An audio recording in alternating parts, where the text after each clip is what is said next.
பாராளுமன்றம் என்பது சட்டம் இயற்றக்கூடிய ஒரு அவை. அவங்க வந்து லா மேக்கர்ஸ், பாராளுமன்ற உறுப்பினர்கள் என்பவங்க.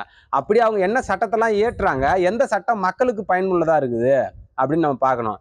காங்கிரஸ் ஆட்சியில ஐக்கிய முற்போக்கு கூட்டணி அரசாங்கம் இயற்றிய ஆர்டிஐ சட்டம் மக்களுக்கு பயனுள்ளதா இருந்தது. ஆனா அந்த கேடுகட்ட மோடி தலைமையிலான ஆட்சி இவர்கள் இயற்றிய சட்டம் என்ன? சிஐஏ சட்டம், சிறுபான்மையினருக்கு எதிரான சட்டம். வேளாண் சட்டங்கள், விவசாயிகளுக்கு எதிரான சட்டம். ஓராண்டுகளா போராடினாங்களா? அப்ப இவர்கள் இயற்றிய சட்டம் மக்கள் விரோத சட்டம், மக்களுக்கு எதிரான சட்டம். ஆனா முந்தைய ஆட்சியில அவர்கள் இயற்றிய சட்டம் மக்களுக்கான சட்டமாக இருந்தது. இது போலதான் மக்கள் தெரிஞ்சுக்கணும். மக்கள் வந்து ரோடு போடல, எங்க ஊர்ல குளம் தூர்வார்ல, அதற்கு நாடாளுமன்ற உறுப்பினர் என்ன செஞ்சாருன்னா, அது அவருடைய அதிகார வரம்பு கீழே வராது. ஒரு நாடாளுமன்ற உறுப்பினர் தேர்ந்தெடுத்தா அவர் எந்த மாதிரியான சட்டம் இயற்றுவதற்கு ஆதரவு அளித்தார் என்பதை தான் மக்கள் பார்க்கணும். ஏன்னா நாடாளுமன்ற அவை சட்டம் இயற்றும் அவை. அங்க எந்த சட்டங்கள் இயற்றப்பட்டது, அது மக்களுக்கு எதிரானதா, மக்களுக்கு நல்லதா, அதில் நம்முடைய உறுப்பினர் ஆதரவாக நின்னாரா, எதிர்த்து நின்னாரா என்பதுதான் மக்கள் பார்க்கணும். அப்பதான் நாடு